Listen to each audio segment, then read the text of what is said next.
Déjenme saludar a quien respeto, admiro, al maestro Ricardo Peralta, político, abogado, profesor y quien fuera subsecretario de Gobernación en tiempos de López Obrador. Él sabe de estas cosas. Si alguien sabe, y le agradezco que hable de esto, es Ricardo Peralta, para que nos hable del Plan Michoacán, de lo presentado por la presidenta luego del asesinato de Carlos Manso, el presidente municipal de Uruapan, de la seguridad regional, de los esfuerzos, del emblemático caso y complicado caso Michoacán, al que han intentado desde la guerra contra el narcotráfico y no funcionó, desde armar a las autodefensas en tiempos de Peña Nieto y tampoco funcionó. Y mi querido Ricardo Peralta, pues mucho ruido de estos personajes que son unos sinvergüenzas y cínicos que solamente aportan eso, groserías, ataques verbales, pero nada más andan estorbando. Lo digo con mucho respeto. ¿Cómo estás, Ricardo? Querido Vicente, muy contento como siempre de saludarte, querido hermano. Mi admiración para ti, eres un hombre muy valiente, un hombre que siempre dice la verdad aquí en Sin Censura. Un saludo a todos los que nos observan en esta participación semanal que tengo aquí en Sin Censura, que es para mí un honor.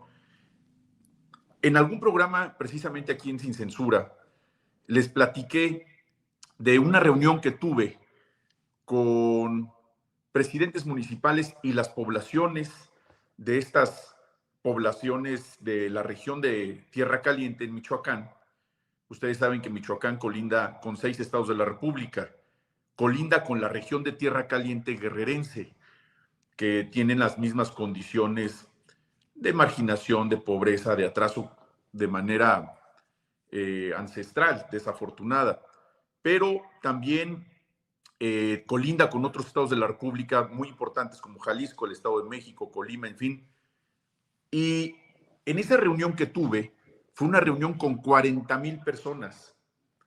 Fue una reunión en el corazón de la Tierra Caliente, fue una reunión donde estuve acompañado del doctor Mireles, que como ustedes saben, precisamente en la época de Calderón, se les descompuso el país por esa colusión con los narcotraficantes que se convirtieron en socios, por eso tienen a Genaro García Luna en la cárcel, sentenciado a 38 años de prisión.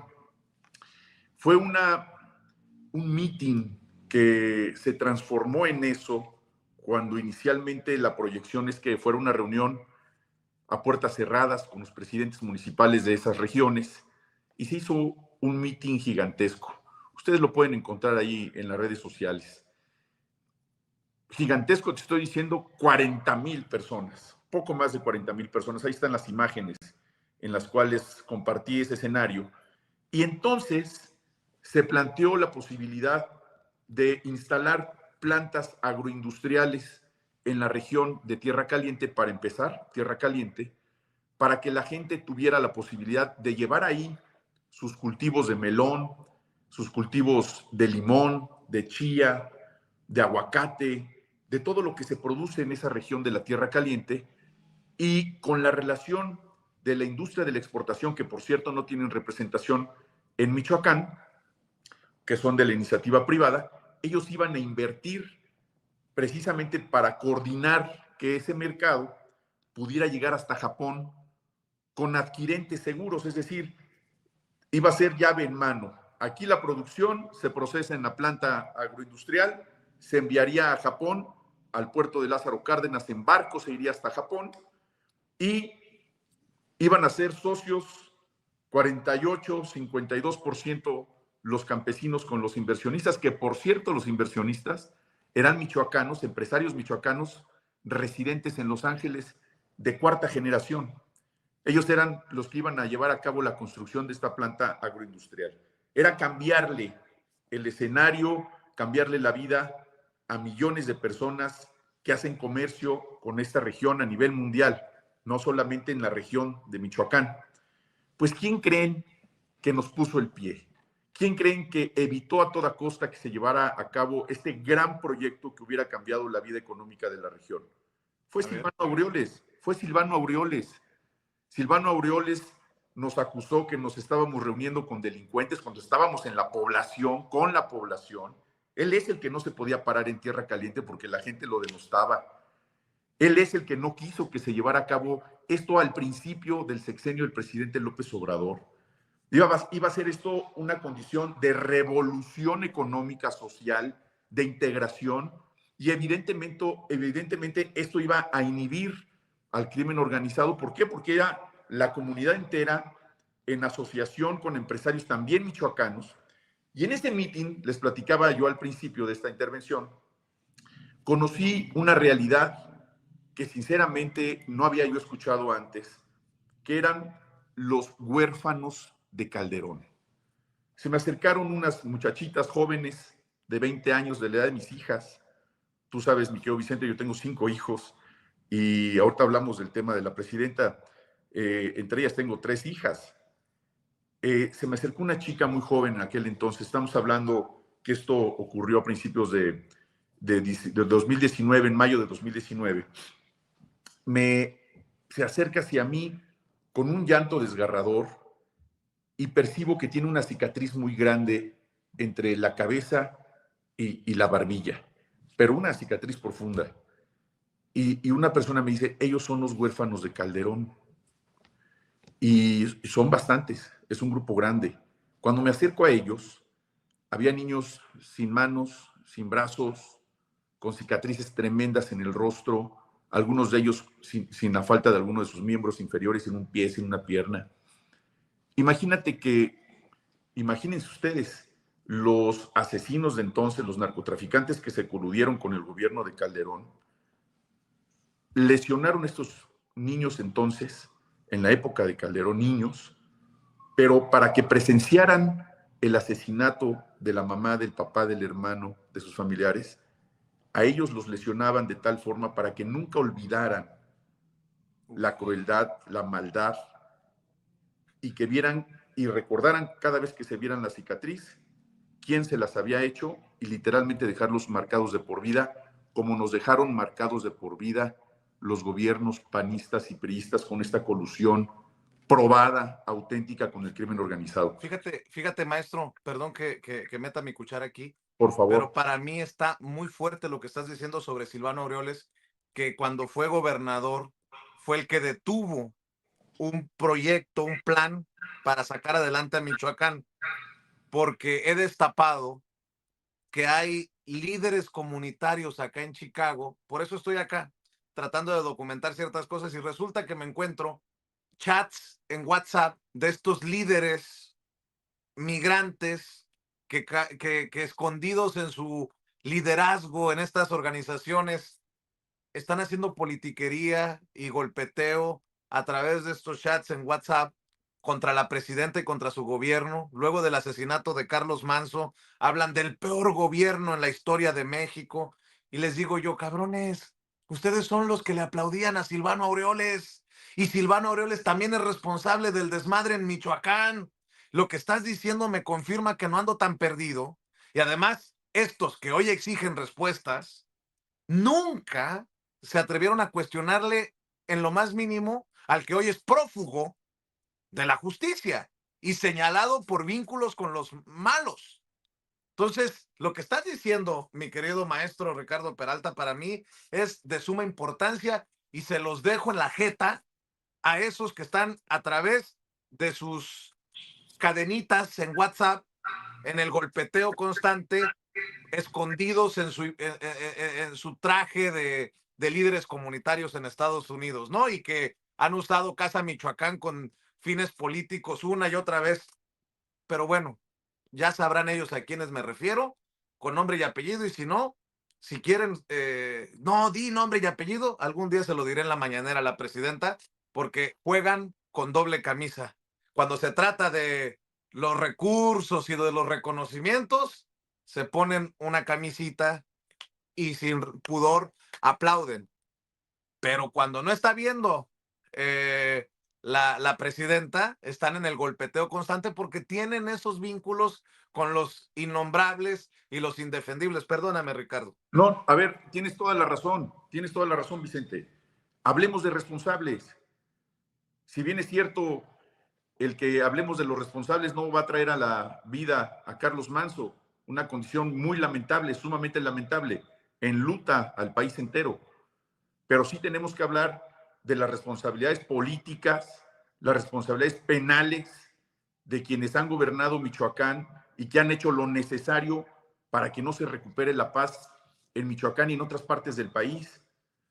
A ver, si estamos hablando de este plan Michoacán y de todos los intentos que se han hecho en el pasado también para recuperar la paz en Michoacán, tenemos que hablar de las responsabilidades de quienes no han querido que ese plan funcione en contra de sus propios coterráneos. Es impensable que hoy, como tú bien dices, haya personas que fácilmente les dé amnesia, que no se acuerden de lo que ocurrió en el sexenio de Calderón. Fueron 27 presidentes municipales asesinados en los tiempos de Calderón, 27. Y no se olviden del michoacanazo después. No se olviden de aquel personaje que en su momento también vivió en Michoacán, particularmente en la Tierra Caliente, y decías tú, no se hicieron responsables, deja tú que no se hayan hecho responsables, no se pararon nunca en las regiones. Nosotros sí, caminamos la Tierra Caliente, y no solamente, insisto, en Michoacán, en varias partes del país, en las zonas más complicadas del país. ¿Por qué? Porque no tenemos cola que nos pisen. No hay ninguna colusión, nunca hubo ninguna colusión, al contrario, estar ahí presentes para que la gente se diera cuenta de que era un pueblo gobernando en la voz del presidente López Obrador.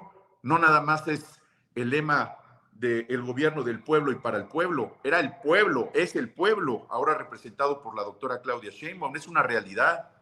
No nos olvidemos tan rápido, compañeras y compañeros, de lo que apenas hace 7 años vivíamos en el país. Los funcionarios no se gastaban las suelas, estrenaban unos zapatos y los dejaban idénticos porque no se bajaban de las camionetas, no viajaban a las regiones más complicadas y las más agrestes de nuestro país por distintos temas, no solamente por la condición de la violencia y la delincuencia. ¿Cuántas veces no nos paramos en las regiones de nuestro país más complejas precisamente para llevarles esa voz de lo que significa en este momento la transformación de México, una voz de esperanza, una voz de cercanía de ese gobierno que finalmente llegó? No nos olvidemos, por favor, de eso.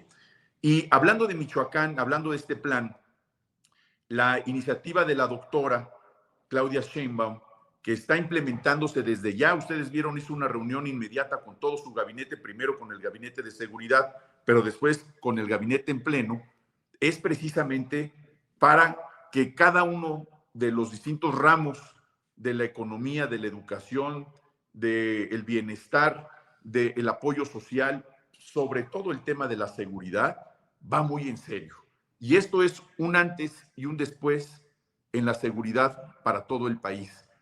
El hecho de que los índices delictivos, particularmente de los homicidios dolosos, hayan disminuido en nuestro país en un 32% en un año de trabajo de Omar García Harfuch, habla del interés, del conocimiento, de la experiencia y de las ganas de cumplir con una encomienda que es pacificar a México, que no es cosa menor, no es un discurso nada más.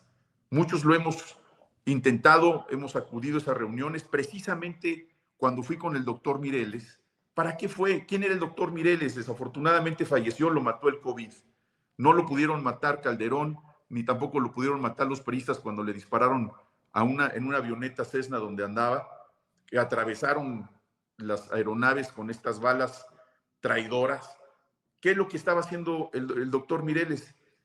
Encabezando un grupo de civiles en contra del que fue director médico del ISSSTE en Michoacán, precisamente en el sexenio del presidente López Obrador. Antes de ese nombramiento, recorrimos las regiones más complejas de Michoacán y de otros estados de la República, de Tamaulipas, precisamente para invitar a la gente que se desarmara, que aquellos que habían tenido actividades de autodefensas dejaran las armas porque llegaba la Guardia Nacional. Esa fue nuestra labor y la gente lo entendió, confió. Tan es así que ahí está la ratificación que se dio en la revocación de mandato para el presidente López Obrador, donde se fue ratificado por el pueblo. ¿Por qué? Porque convencimos a la gente que ese era el camino de la paz. Y eso es lo que se ha intentado una y otra y otra y otra vez en Michoacán, que no se debe de dejar, que nuestros amigos y nuestros hermanos, nuestros paisanos, porque tú sabes que nosotros, mi familia, somos de Tierra Caliente en el estado de Guerrero. Conozco perfectamente bien la región y conozco muy bien la idiosincrasia de nuestros muy amados paisanos, tanto los que viven en México como los que están, que son miles en los Estados Unidos, particularmente precisamente ahí en Chicago. Conocemos muy bien nuestras costumbres, conocemos muy bien la forma de pensar y la forma de ser. No se les olvide cómo estábamos, cómo estamos transformando y cómo se ha venido transformando el país, y ahora con ese ímpetu que nos inspira la doctora Claudia Sheinbaum Pardo, cómo estaba Michoacán, cómo está ahora y qué se sigue haciendo para que se recupere esa paz que se perdió sin duda en nuestro país, pero que no es de ahora. Recordemos quiénes han estado coludidos con el crimen organizado en condiciones probadas, no lo que dicen algunos columnistas, y cómo la narrativa, vimos hace rato a Ricardo Anaya ahí expresándose que casi se le salen los ojos, igual que a Lili Telles, igual que a Doring, igual que a Jorge Romero, porque ellos se ponen de acuerdo. Recuerden, ellos tienen una preparación donde se ponen de acuerdo cuál es el tono en el que tienen que hablar en una tribuna. Tienen que insultar, tienen que decir palabras altisonantes, tienen que levantar la voz, tienen que gritar prácticamente. Véanlos a esos 4 personajes que les acabo de decir: Doring, Lili Telles, Ricardo Anaya y Jorge Romero. Si les midiéramos los decibeles, hablan en el mismo decibel. Si midiéramos la cantidad de insultos que dicen al ponerse en una plataforma tan importante como el Senado o la Cámara de Diputados, contaríamos por cientos o quizá por miles la cantidad de insultos. Es parte de una narrativa diseñada para hablar de un tema político en particular. Es una estrategia mediática, cosa que tendríamos los que estamos de este lado, los que somos reales patriotas, también que estar combatiendo, no necesariamente en la misma tesitura, gritar, insultar, no, eso México no lo necesita. Esa es una forma de violencia. Si lo que necesitamos es exactamente lo contrario, con acciones, con mensajes, con condiciones en las cuales se provoque que la gente empiece también a una labor colectiva, Vicente, porque esto no solamente es parte del gobierno, no es una obligación solamente del gobierno. ¿Cuántos vecinos conocen que son sicarios?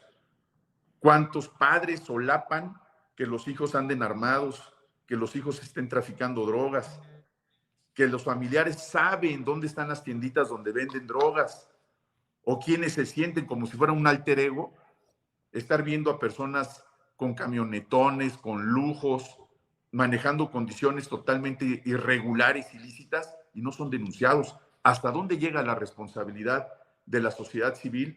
No dudo que en muchos casos también existe el miedo a denunciarlos, a que se vayan a vengar. Bueno, ya se va a instaurar el 089 para denunciar los casos de extorsión, que también es otra condición muy problemática en nuestro país. Pero no olvidemos, insisto, algo. Esto comenzó con el gobierno de Felipe Calderón. No se trata de echar culpas nada más, no. Hay que ver de dónde viene la semilla. ¿Qué hizo Vicente Fox, el peor presidente de la historia de México? Nada. La omisión también mata. El desgobierno también afecta. Aquí están los resultados. ¿Qué hizo Peña? Nada. Nada, absolutamente nada. Hacer todavía más grande el polvorín.